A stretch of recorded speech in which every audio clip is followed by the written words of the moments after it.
Some of the most capable entrepreneurs I know don't struggle just with their business. They also struggle with being seen. Not because they lack expertise, but because self-promotion feels uncomfortable, forced, or inauthentic. My guest today built a business helping others solve that exact problem. Welcome, or hopefully welcome back to The Reluctant Entrepreneur. I'm Mike Conrad. On this episode, I'm joined by Kelly Schuknecht, a marketing strategist who helps entrepreneurs, authors, and experts turn their ideas, expertise, and stories into visibility that actually drives business results. Kelly's work lives at the intersection of strategy and storytelling. She's spent years helping others step forward, clarify their message, and build credibility through thought leadership, often while working behind the scenes herself. In our conversation, we talk about her entrepreneurial journey, what led her to build a business focused on visibility, and why so many capable business owners struggle to be seen, not because they lack expertise, but because self-promotion just doesn't come naturally. We also explore what visibility really means, why it's often misunderstood, and how entrepreneurs can approach it intentionally, authentically, and without turning it into noise. So if you believe your work deserves attention, but you're unsure how to pursue visibility without compromising authenticity, this episode is for you. My conversation with Kelly Schuknecht begins right now. Stick around.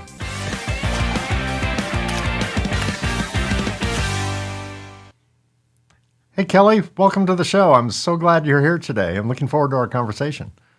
Me too. That was such a great intro. Well, it's easy to make great intros when there's great guests to talk about. So there you go. We're even. Um, Take us back to the moment when you decided to build your own business. What was happening in your life and career at that point?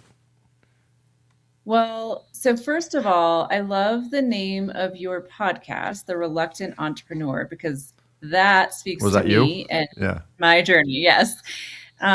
So I was in a corporate job. The company that I had worked for 7 to 8 years was acquired. And so we were a $12 million firm. We were acquired by a $50 million firm that had their own marketing team. And so there was a couple of years there where I suspected that I was going to lose my job. Um, Despite people telling me, no, no, no, that's not going to happen. But I had that gut feeling like I just can see this coming, right? Writing was Um, on the wall. Yes. Yeah. And so for 2 years, I was dreaming of what might be next for me. I am not a risk taker. I am not this, person who just always dreamt of being my own, having my own company. I really hadn't been thinking about that, but that was where my brain kept going was like, well, I've worked for other people all of my career and maybe it's time for me to do it on my own. And so I had actually named my company.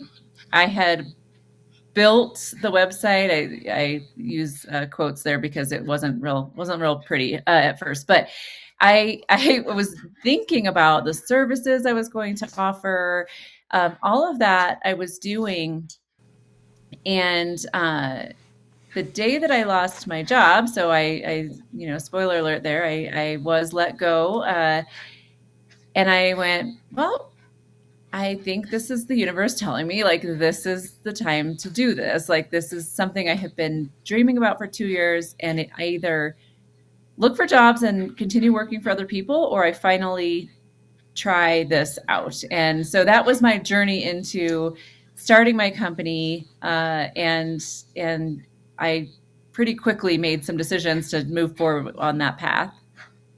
Yeah. Sounds like, well, yeah, I guess there was no decision. Once the company, shut down, the decision was made for you, right? Yeah. Before starting a company, much of your work was behind the scenes. What Yeah. changed when you became a business owner instead of the strategist supporting others? Was that a shock? Yeah. Well, the biggest change for me was I within those first few months, what I started calling myself in any like public talks I was giving was I was the person behind the person. So in my previous roles, I worked for CEOs, founders, where they were the idea people, they were the visionaries. I was the person who was helping them accomplish their goals, build their company, do all the things that they were envisioning. um, and when I started my own, it was like, oh, okay, now I have to be that person in the spotlight. I have to be the person that is going out there speaking, getting visible, right? Getting in front of my target audience. It's not that it was easier to do that for somebody else, but mentally it was easier to do it for somebody else. I could put somebody else on some sort of pedestal or platform and talk them up. But when you're starting a business and you're the only person, you're having to talk yourself up as the expert, and that part was a little challenging at first. Was that awkward for you to talk yourself up? Yeah, well, yeah, so I'm starting, at this time in my stage of my business, like I'm starting to put myself out there, like showing these pictures of me and talking about my journey as an entrepreneur and talking about my expertise. Like those things are really awkward. You feel like that imposter syndrome a little bit of like, do I know what I'm talking about? What am I doing? What should I be saying? All those things. And I just had to look at it like as if it was someone else I was talking about, someone else I was, putting out there, and kind of see myself as a different person in order to do that. It is, yeah, it's a weird feeling. Yeah, yeah. I totally can relate to imposter syndrome. I started my journey, my professional journey, before I started my own company in the electronics space, electronics manufacturing space, which I knew absolutely zero about. And 6 months into my journey, I was told I was going to go to a conference and present a paper. And yeah, I could talk for an hour on how awkward it was. I was in a cold sweat, Yeah. absolutely 100% convinced I was going to get outed, and the fact that I didn't belong there. I'm a college dropout. What am I doing in this space that's surrounded by PhDs and all that? But I survived it, and it got a whole lot easier very quickly. But I think we all Hmm. go through that in various aspects. What was harder than you expected in the early days of your entrepreneurial journey? Hmm. I think one of the lessons I learned pretty early was, and then had to learn over and over again a few times before I really got it, was that people can take advantage of you. So when you start a business, I hired some people who I hired somebody that I knew already and trusted, and then I hired a couple people I didn't know, but I tend to trust people and just think like they're going to do a great job and it's going to work out. And I had a few experiences where I learned that people were not doing the work. And so, I just kind of taken advantage of a few times before I finally said, okay, you know what? Yeah. I'm going to have higher expectations for people and a lengthier process for hiring and, really vet people. And, it's sad to say, like, I don't just trust people out of the gate anymore. I really do a lot more work around that before bringing people on now because of the experiences that I've had. Yeah, my business mentor many years ago said some words that were turned out to be true, even though I kind of doubted them at the time. She goes, "In business, there's no place for trust. It's agreements. Hmm. Trust belongs with you and your spouse or you and your partner, whatever. Trust Keep trust out of business. If you rely on trust, you're going to be let down. It's Yeah, agreements, that's great. and That's I great get advice. that. I mean, some of it is semantic because people can go against agreements, but at least with an agreement, there's at least a disclosure of what expectations are on both sides, and a commitment to Yeah. abide by that. With trust, I just trust. I would trust you already know something. which I may have no basis for that, but I just trust you do. So yeah, I interviewed someone, Roy Oseen was his name. I think that episode was just released last week. And he had this kind of corny phrase, but it really made a lot of sense because that's how we hire. His hiring practice is you hire for goosebumps, meaning you're talking to this person and you're just like, oh my God, we're just connected. And that Yeah. kind of goes with the way we hire. We hire, ironically, not overly based on skill set and aptitude. We hire, first of all, on do they blend with our culture? Would we love to work with them? Would they love to work with us? Skills are things we can improve on and support them on improving on. Culture is personality, is and ambition and mission in life, purpose is something we can't train them. We can't change that. So yeah, but it's hard to quantify that. It's hard to put it in a hiring guide. Yeah. Hey, did they give you goosebumps? That sounds creepy almost. So, but it's the philosophy we use. Was there But it really yeah. really is, and I found that when you do find the right person, it makes all the difference. Yeah.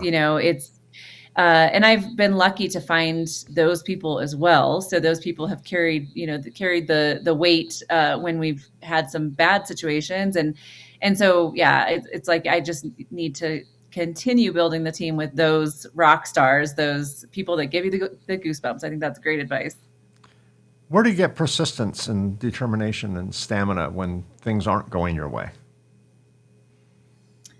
I think I'm still learning this maybe every day or every time, it's I I know about myself that I need a creative outlet that is not related to the work that I'm doing. I actually just had this kind of I don't know, this eye opening moment last week. I hosted a writing retreat in Nicaragua, and I Oh was wow. there, and yeah, it was It, a great time. Were you going to ask a question there? no, no, no, no. I for a second I forgot what country today we invaded, or in the last few weeks. Oh, And I was thinking you were in Nicaragua. That was Venezuela. That was Venezuela, my yeah, yeah, that was my shock for a second. And then I'm like, no, yeah, Mike, wrong country. We wrong haven't country, invaded yeah, that yet. Anyway, so yeah, thankfully. yeah. But yeah, so I was in Nicaragua, and we did a lot of we had some activities. We had some speakers that were talking to us about different things, and one of them brought out of me. I realized that. Uh, so I'm a big fan of TikTok. I love TikTok, and I've been on it for 5 years. And so, sometimes I'm like, why am I doing this? But it's because I'm not on there trying to promote my business. But for me, it's this creative outlet that allows me to kind of play and try new things and engage with an audience. And, sometimes I might talk about personal branding or speaking or things like that. But I really am, it's really this outlet for me. May become a little bit more of a social media addiction that, like, sometimes I'm getting out my mind out of work by just scrolling on TikTok. But for me, that is my happy place. Like when I'm away from work, I'm going to just kind of spend time creating videos and playing on that platform. It may seem silly, but like that's my escape, and that's how I kind of get my head back into when I'm working, and when I'm away, I can kind of play and do something creative. Yeah, I can't tell you how many times I've fallen asleep to TikTok, and Yeah. and it's a weird feeling because, as you know, TikTok videos repeat themselves automatically. They just keep going on, repeat, repeat, repeat, repeat. So if you're in that twilight zone where you're pretty much asleep, and then all of a sudden I'll wake up and realize I've heard this 17 times. I gotta go to sleep, and shut it down, go to sleep. But that TikTok is kind of, I find it entertaining, and I also find it's my Ambien. It's very effective at just It's funny because experts will say never have a phone, in your bed because the light from it, circadian rhythms, all this stuff. Yeah. But to me, taking my mind off of what would normally keep me awake and just give me some kind of mindless entertainment. And to me, that, to your earlier point, it's a distraction. And some people find a distraction, taking bubble baths or reading a book or going for a walk. If I had more time, I would consider all those things. This is my way of just yanking my brain away from thinking about business and think about all the crazy things you see on TikTok. Yeah. Was there a moment when you questioned whether the path you chose from an entrepreneurial standpoint was the right one? And if so, what helped you push through it? I think that so I'm still in my second year of business, so I'll say that I don't have years and years of experience to maybe say this, but part of me thinks that like this is going to be a reoccurring thought that I will have as an entrepreneur. It's like you have lots of good days and then you have a bad experience or a bad day and you go, why am I doing this? What am I doing? Why did I make this decision? Right. Yeah. I really do try to focus though on the positive because I love what I do. And there are going to be those good days and there's going to be those bad days. Like they're just, no matter what, you're dealing with people, and not every client is going to be just the perfect fit. And so you might have days where that doesn't work well, or you have an employee situation, or sales are down, or you name it. There's all kinds of things that we deal with. And I think that for me, the biggest thing is just like focusing on the good and the positive and the people that I'm impacting every day. Cause we have really, really great clients. In fact, just on a call with a client yesterday, he was like, he mentioned to me, yeah, give that person my number. I will sing your praises all day long. Like and that's what I have to just focus my mind on, is those people who are loving what we do. And, that if we don't get a sale that I think is going to come in, or, something doesn't go right, I can't let that be what impacts my mindset and my attitude, because those things are just going to happen, and it's okay. And I just have to focus on the things that are working and not the things that aren't. Yeah, absolutely. Looking back, was there one early mistake you made that ended up being an important learning experience? I'm trying to think in those first, I think still I want to go back to what I said about the hiring situation. I think that, I brought people on.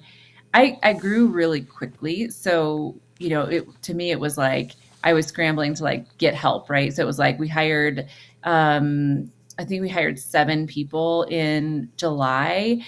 And Wow. so then yeah, so we were in the middle of onboarding these people, training them, and then in the middle of that, you realize somebody's not working out. And so then it's like, okay, now we got to, reassess. And so I think that, I mean, we just had to do what we had to do at the time. We had so many new clients at the time that I needed to just get people on board to help. So I don't regret any of that, but I do think, some of the things that we skipped over were like having proper contracts in place with people to make sure that, expectations were clear, like we talked about. Agreements. Yes, absolutely. Yeah. So I think some of that is like, if I could go back, I would maybe have taken a little more time to make sure that we had our ducks in a row before bringing on so many people. But also, I'm grateful for every learning experience that we've had this last year, because, every time something went wrong like that, we would go, oh, okay, here's how we're going to do it next time. Right. Yeah, I started my business, which I still own, 34 years ago, 1992, and made about every mistake you can possibly make. Right. In fact, I wrote a book a couple years ago, the same name as this podcast, The Reluctant Entrepreneur. And it's not a how-to book. I tell my friends half jokingly, but it's a little bit serious. This is a how not to book. This is, don't do what I did. Learn from my mistakes and maybe you'll become successful faster. For a long time, I looked at all the mistakes I made and I beat myself up over it. I'm like, how stupid can I be? I'm in the high tech world. I'm in the high tech industry. I designed all the equipment we sell. I wrote all the code. I did all the electrical schematics. I did all that. I'm smart, and I made these bonehead business mistakes, and it really messed with me for a while until I got a little altitude and perspective, and then I kind of looked back and I went, thank God for those mistakes because it was a learning experience. They were positive change agents, right, toward Yeah. the mastery of something. And I've said this many times on my show, so my listeners are going to go, he's saying it again, but I'll say it again anyway. I think that when entrepreneurs go into business, particularly for the first time, as I did and you did, it's analogous to signing up for a PhD at a university. Only there's no frat parties and sorority girls and all of that. It's a course, and we all go through it. And every mistake I've made, I view that as curriculum. It was part of the course. And when I talk to other entrepreneurs who I put on a pedestal because they're amazing and impressive, and I hear that they made very similar mistakes that I made. Mm-hmm. Right. Misery loves company. That's a fact. But it makes me feel like, okay, this is part of the course. This is it's like if you're a kid in school and go, oh, algebra's hard. Well, wait till you get to calculus. It's even harder. But at some point, it becomes normal, right? So, oh, here's your dog. In the pre-interview, I'll tell my audience that now, if you're listening to this in your car, you're going to regret not being on YouTube right now because during the pre-interview, Kelly warned me, I got a dog in the room, and if it makes some noise, I'm like, if it makes two of them, I said, if he or she or they or two dogs, one dog, if they make noise, bring them up. I want to see them. We're a dog-friendly show, so hold that little white dog up again. This is Hello. baby dog, and she Oh, she's adorable. in my lap, but Is she's that a in, I don't know. Chihuahua? A Chihuahua? Chihuahua, yeah. Chihuahua, yeah. Yeah. Oh, I love the giant eyes. They all look like they're train's about to run into them, right? Yeah. They got this almost deer in the headlights kind of big eye thing going on. Oh, very She's cute. in this really bad habit though of she wants up on my lap, then she wants down, then she wants up on my lap, then she wants down. So we do this kind of all day long. Yeah, believe it or not, she's almost 14. She's getting to be an old Wow. lady. Yeah. Yeah, a senior citizen. Oh, well, very cute. And dogs are always welcome on the show. In fact, sometimes I like dogs more than people. So, just, Yeah. and I Yeah. do have a litmus test. I do have a litmus test for people. If I meet someone and somehow I learn they don't like dogs, that's a red flag for me. Yeah, Isn't that for crazy? sure. It's a red flag for me because I think they're defective. There's something in their brain that's defective, and that's. I apologize to my audience who don't like dogs. I don't think you're defective. That's just it's something. It's my problem. So you work with entrepreneurs and authors on visibility and thought leadership. Why do so many capable business owners struggle to be seen? Yeah, I think that for a lot of people, I think it's a couple of things that are going on. So one is we're often heads down in our work, right? Like we're doing the work and we're not thinking about getting visible in front of our target audience because we're busy doing the things that we need to do for our clients or whatever our business model is. Um, so I think there's that. I think there's also that, bit of imposter syndrome and just, feeling like, well, who am I to go out and, speak or, be talking about myself on LinkedIn or whatever. So I think it's both of those things. And a lot of the times, I mentioned how quickly my business took off. I think a lot of the times business owners know that they need to be doing the things that we help them with. They just don't have the time, right? And so what worked really well for us was when I started talking about how we help entrepreneurs.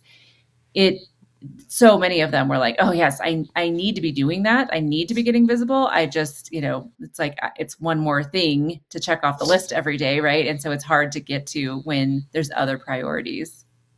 Yeah.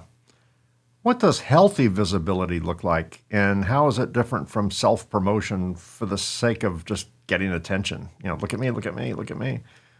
Yeah, I talk about this a lot when it comes to authors and what I see from I mentioned, my background was in publishing. So I was in publishing and then I was in marketing.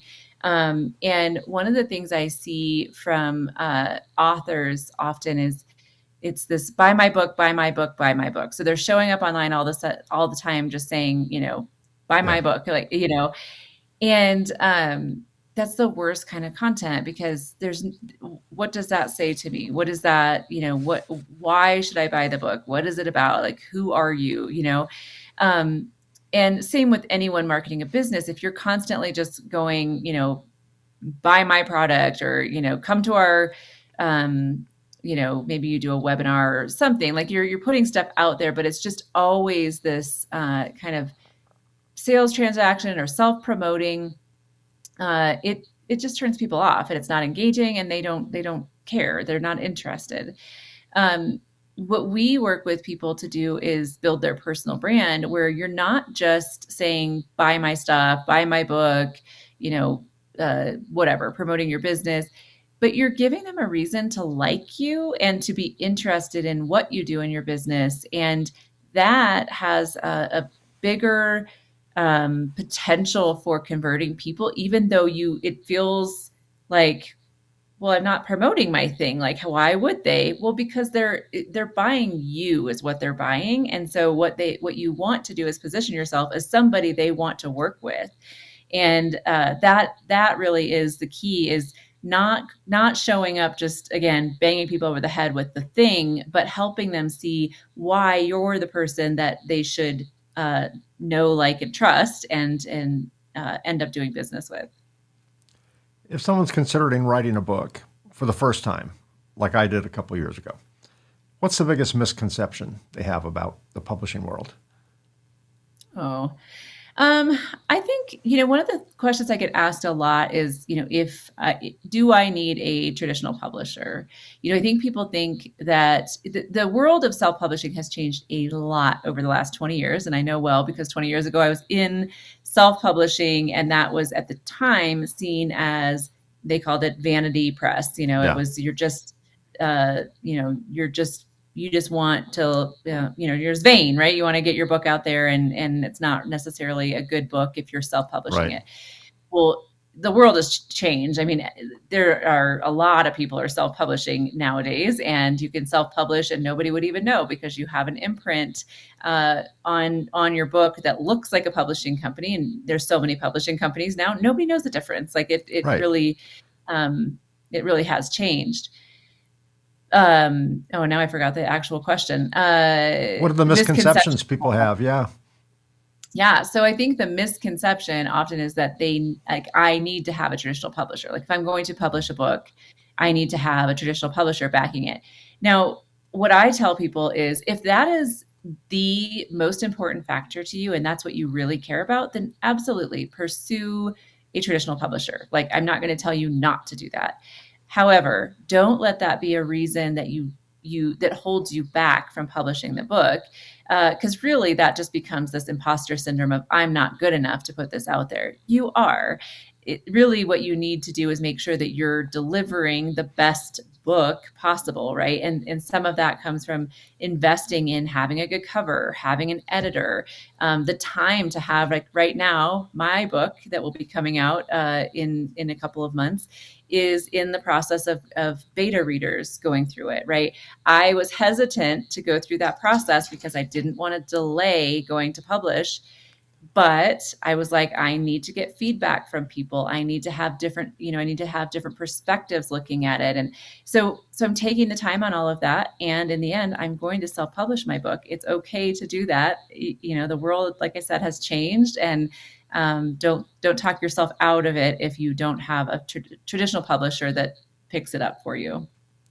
yeah. When I did research on my book, I was pretty certain already I wasn't going to try and, get a publisher to do it because the research I did on that avenue, pretty much the consensus overwhelming was, the days of sending a manuscript out to a publisher, getting a positive reply, getting an advance, and then having the publisher have a budget for promotion, fly you around the country to do radio interviews, whatever.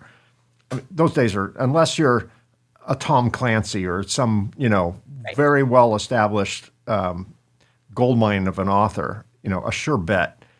They don't do that anymore. It's the same thing that happened to the record industry for people who want to get record deals and contracts with record companies. I mean, it's not what it used to be, and you know, I think the publishing world is kind of turned the same way. There's so much content out there. They want sure hits, and I do have a couple of friends that had a book published through a traditional publisher, but there was $0 for promotion. They encouraged them to do book signings, they encouraged them to do interviews, but none of it was funded by the publisher. The publisher really brought very little to the table that you can't get on a one of these services like a Fiverr, service or a Upwork or whatever they call themselves now, where you can hire a pretty good editor or a pretty good cover designer for not that much money. I mean, the publisher doesn't bring a whole lot to it, and they're taking a bigger piece. I used Amazon and ACX, Audible, because I did several formats, and the margin I get is respectable, right? It's pretty decent. Now, I did not write my book for the purpose of selling books.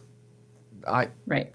First of all, I think, again, unless you're a major, author, I mean, if you think that that's going to put you in another tax bracket, you're probably fooling yourself for most people, Right. for Yeah. mere mortals. However, I wrote my book as really for something to give away. When I speak on entrepreneurship, I hand out my book. I don't make enough on it to refer people to Amazon.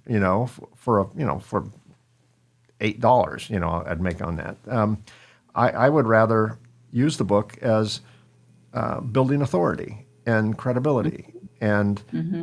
and from a practical standpoint, a book can be used as a very expensive business card because people throw Right. business cards away. I mean, he even has cards today, right? They all just tap their phones and share contact. But you give someone a book, even if they never open it, where does it go? It goes on a shelf, right? They don't throw it away for some reason. Right. I don't know, it's a psychological thing.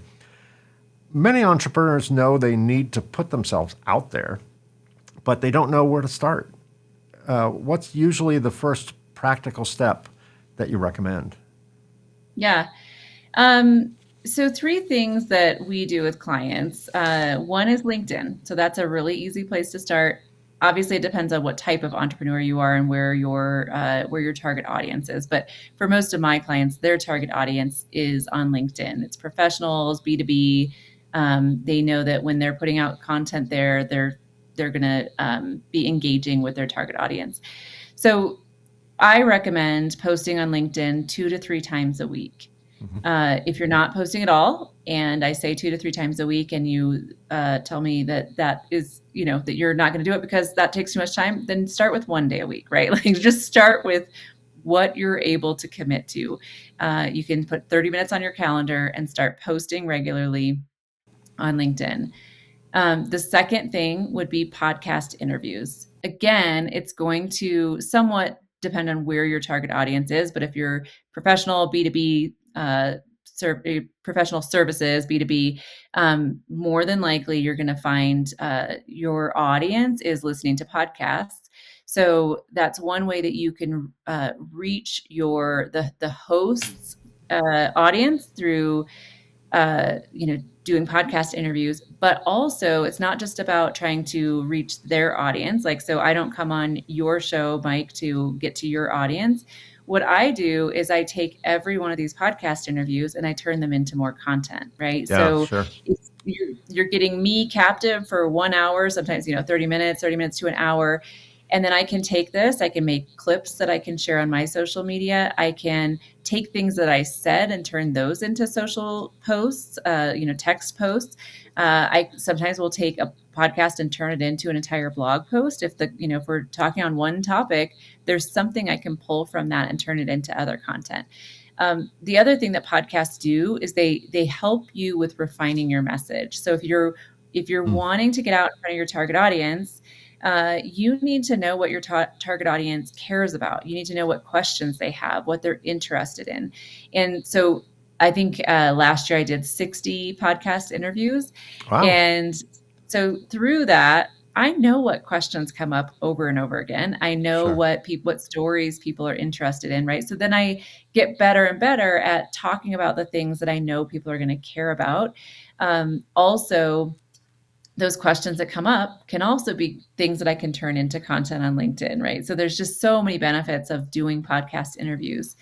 And then the third thing is speaking. So if you, again, it's more for like professional services, B2B, but if you know that your target audience goes to certain events, then speaking at those events is a great way to build awareness for people to know who you are.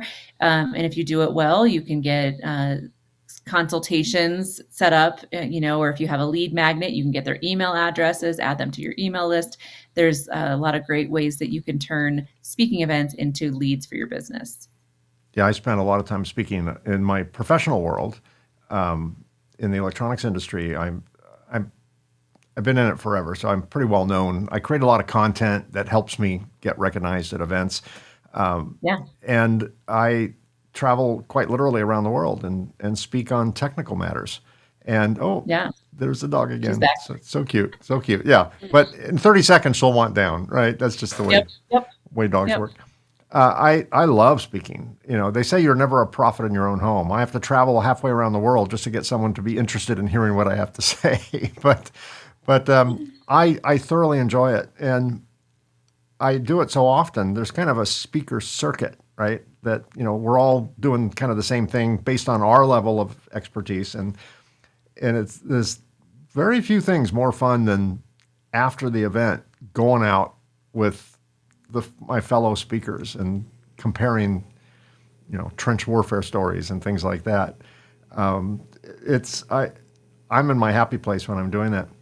I also speak quite a bit at universities on the subject of entrepreneurship to engineering students. So that fills my soul because you become your father the moment you start a sentence with kids these days, right?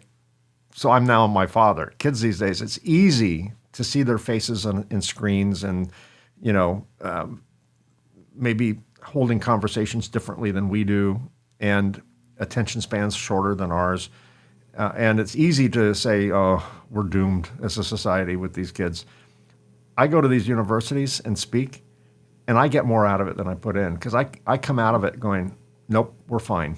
We're just fine. And are there faces in screens all the time? Yep. But we are fine. They are an inspiration to me, and these are the nerds I'm talking to, It just gets better. So, and that lasts about 364 days, my upbeat. And then I'm like, oh, kids these days. And then I go back and speak again and fill my tank up with optimism. It's just the way it works. How can, and I totally agree with podcast guesting. If you don't want to host a podcast and do that, be a guest on them. There are so many podcasts on so many subjects and so many hosts, some different levels of good, but there's so much hunger out there for guests to fill content, and it's easy to get booked on a podcast. And 99% of them are virtual. You don't go into a studio, so the barrier to entry is like almost nothing. In fact, most people probably have everything they need basically to do it. And I think there's a huge benefit to become a guest on a podcast. And just like you said, you practice, you get better at every one. And at some point, you're going to talk to an investor. At some point, you're going to talk to a customer that, that might take you in a whole another direction and change the scale of your company. It's practice for conversations that really matter even more, right? So, and it's free, right? How can entrepreneurs stay authentic in their messaging while still being intentional and strategic about growth? Not to say what you think people want to hear, but just to be yourself. Yeah. Well, I think that personal branding piece we talked about earlier, where it's, showing more than just your business or your product or your book or whatever, but showing who you are. My company name is 2 Mile High Marketing, Yeah. and so I like to show, the inspiration behind the name of my business was where I live. So I'm in Colorado, and I'm at 2 miles high in altitude, Well, you're not in and so Denver. Denver's mile high, right? So you're way right, above that. right, yeah. So we're Wow. a couple hours west of Denver. Yep, and so, I'll do photo shoots like with the mountains in the background. Like, so people associate me with that, right? Like I'm in the mountains. Or when I was training for a marathon, I was showing pictures of me running and, things that I was doing there. My dogs will often make an appearance in some of my content because, they're my office mates all day, those types of things. When people get to know you, they see the authentic side of you, not just this professional presence, not just this like always business like person. The authenticity comes from being real and showing who you really are. So I think that's a big part of it, is just looking for opportunities to share your. You don't have to overshare. You don't have to share things that you're not comfortable sharing, but sharing parts of your life that people will engage with. Yeah. Regarding training for a marathon at 12 or 13,000 foot elevation, that's going to build a lot of stamina because you don't run marathons at that altitude. You run them generally at, a little closer to sea level, right? Yeah. Well, so I ran the Colorado Springs Marathon, so it was Mm. still pretty high up, and I think Colorado Springs is like, I guess I don't know what they are, 4 or 5,000, because Denver is 5,280, so Yeah. it's probably similar. But yes, training so where I live is about 9,200 feet. Leadville area is 10,200 feet. So that's that's the general area where I am. And so, yeah, so training was tough. Even though I've lived here for, I don't know, 13 years or so, it's still, there's not a lot of oxygen in your body, feels that. But going down in altitude to run the marathon is beneficial for you because Absolutely. you've been used to training at Yeah. higher No, there's a altitude. lot of my daughter, who's 42 now, but when she was younger, she used to be a competitive ice skater, amateur. And we live in Southern California, and there's a mountain community about an hour's drive from us called Lake Arrowhead. And it's around a little over 5,000 feet. And there was a professional skating training center up there. And at the time, Michelle Kwan would train up there, if you remember her name from the past. Yep. And so my daughter kind of shared the same ice with her for a short time. But athletes would choose to train at high altitude centers because of Yeah. exactly the benefit. It forces your lungs to do more on less, and then when you are delivered more, you perform even better, right? So if you could do it there, you can do it anywhere. For someone listening or watching who feels in, let me say that one again. So for someone listening or watching who feels invisible despite doing great work, what's one mindset shift they can make starting now, starting today? So one mindset shift, I think, so maybe this is a longer answer than what you want, Mike, but I talk to people about identifying their authority X factor. That's actually the name of my book that will be coming out. So, the authority X factor is what makes you different from other people. I think a lot of times we get lost in the like, well, other people are doing the same thing, or there's lots of people out there doing this. Like, what's the difference? Like, we don't see our unique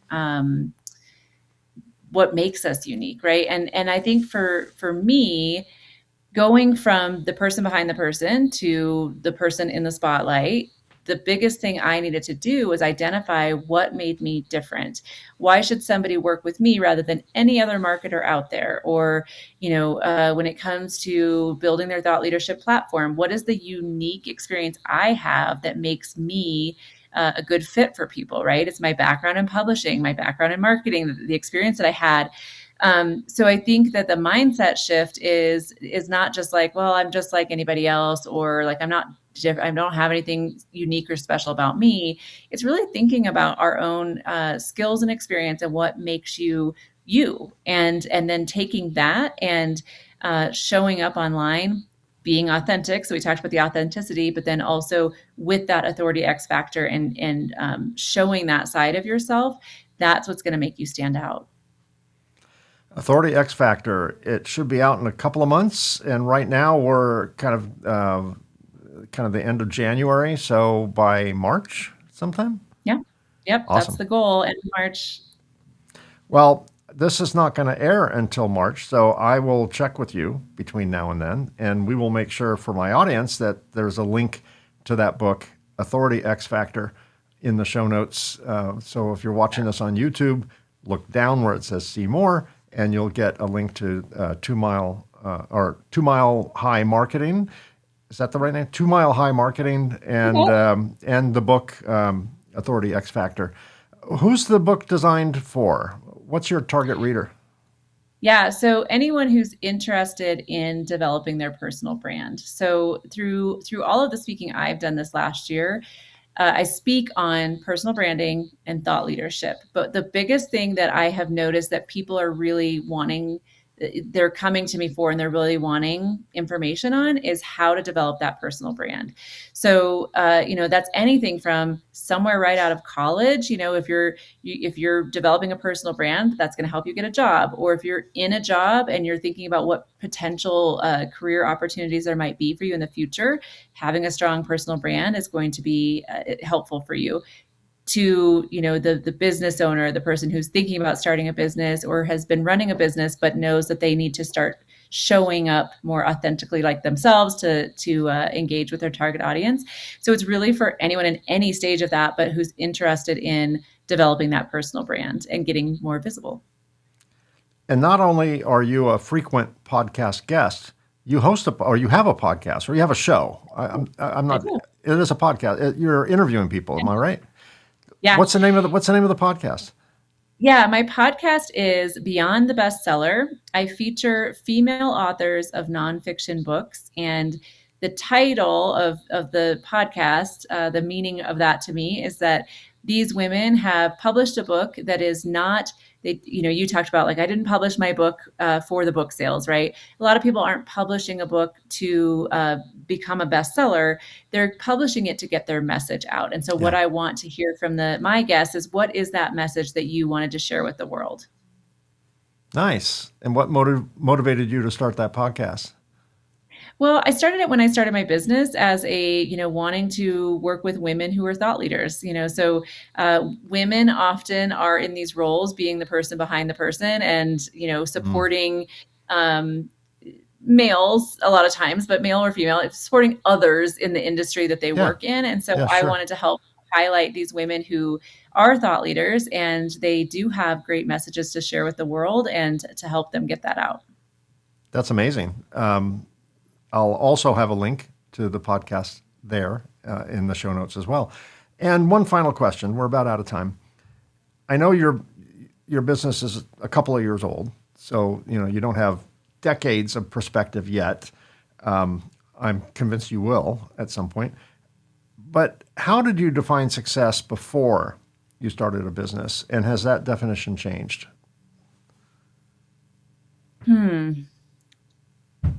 Define success. I mean, I think that for me it was like, can I do this? Like, that was, maybe that's a low bar. I don't know. But No, to that's me that actually a was, huge bar. That's super high. I mean, because most people, 80% of all businesses fail.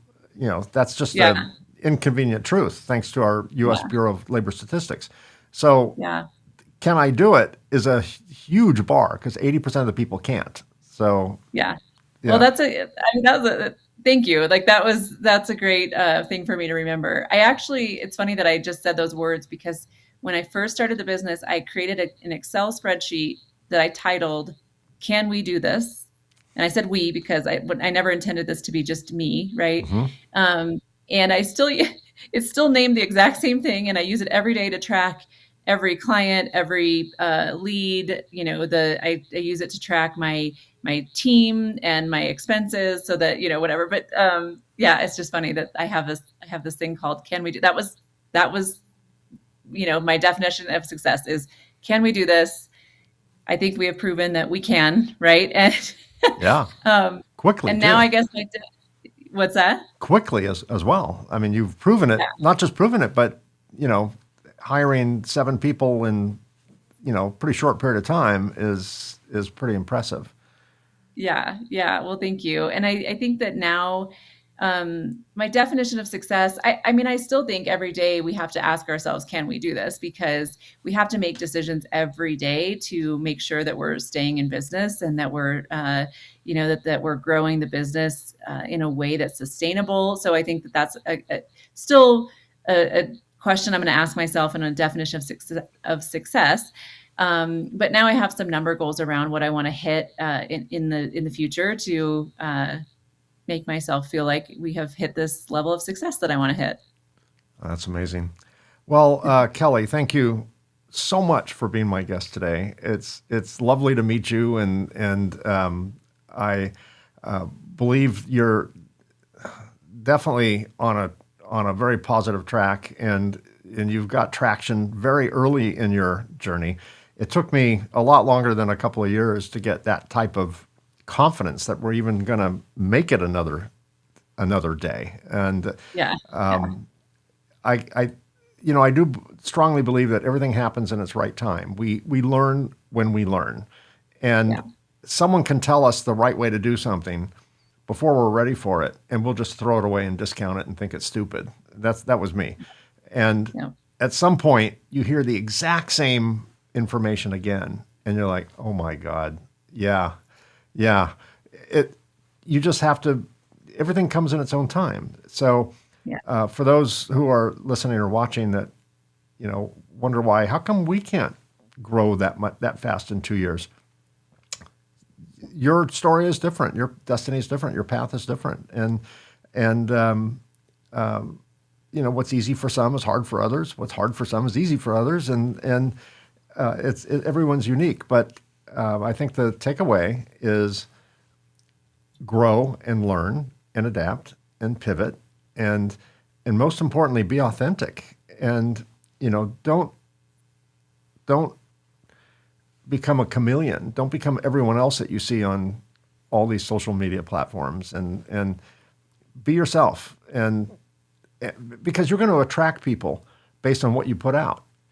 And we Yes. used to we used to be obnoxious, totally obnoxious advertisers. We're the best. Everyone else sucks. Chest thumping ads, and it was totally cringeworthy today. And we attracted both good and horrible, toxic, troll type customers, and because that's what we put out. And when we switched to a very authentic based, value centric, non commercial marketing strategy of education, guess what we attracted? Customers that dug that, customers that were looking to be educated, customers that had a problem that really needed a solution. And our sales went from very transactional to relational. And I think that the companies that embrace authenticity become tribes that people join, not just companies performing transactions. I think Yeah. of a few well-known companies. Nike is a great example of. I mean, they run ads celebrating athleticism. They don't even show a picture of their shoe half the time. They don't talk about their shoe. You'll never see a Nike ad that talks about arch support or comfort or style or quality. It's all about athleticism. And the early days of Apple was very similar. They celebrated creators. people making content. And they didn't spend all their effort talking about, gigahertz and RAM memory and, graphic cards and all the stuff they do now. They just celebrated what they called the crazy ones. The people who are crazy enough to think they can change the world often do. And Right. and they had a tribe. They have, people that will camp with tents in front of the Apple store 4 days before so they can get the latest iPhone, which hasn't changed much from the last one. And you can get them online a week later. But they are super fans, right? They're part of the tribe. And I think that's all based on authenticity and like attracts like. So, and that just makes the relationship with a customer kind of that goosebump factor, right? It's like, we love our customers. Our customers, I believe, love us. And it's so much easier than trying to get anyone with a checkbook as a customer, right? It's just so much effort. It just leaches all the energy out of you. But anyway, thank you very much, Kelly, for being my guest on this episode. Once again, for my audience, if you're watching this on YouTube, look down here, see more, and all the information that we talked about, links to that information will be there. And if you're listening to this on your favorite podcast app, look at that podcast app and that information will be there as well. Kelly, continued success to you at 2 Mile, and I wish you nothing but great success and happiness in your journey. Thanks, Mike. This was fun. Yeah, I agree. Before we wrap up, one of the big takeaways from my conversation with Kelly is this. Visibility isn't about ego, volume, or chasing attention. It's about responsibility. If you've built something meaningful, if you've learned lessons the hard way, and if your experience can help someone else move forward, staying invisible just doesn't serve anyone. Kelly reminds us that being seen doesn't require becoming someone you're not. It requires clarity, intention, and the willingness to step forward when it matters. Thanks for being part of our Reluctant Entrepreneur family. If this episode resonated with you, share it with someone who needs permission to be seen. We've been busy recording future episodes with fascinating guests, so be sure to subscribe to get notified when new episodes drop. And one personal favor, if you're watching this on YouTube, consider giving us a like and subscribe. Those 2 simple clicks really help us expand our reach. If you're an entrepreneur or know someone who would make a great guest, I'd love to hear from you. Visit reluctantentrepreneur.podcast.com to apply or recommend a guest. You can also reach me directly at mike@reluctantentrepreneur.podcast.com. And of course, a quick shameless plug. If you're interested in my book, The Reluctant Entrepreneur, Anatomy of a Business Startup from Uncertainty to Unstoppable, it's available in paperback and Kindle on Amazon and as an audiobook on both Audible and Amazon. Thanks again so much for listening or watching. Until next time, be unstoppable. I'll see you again soon.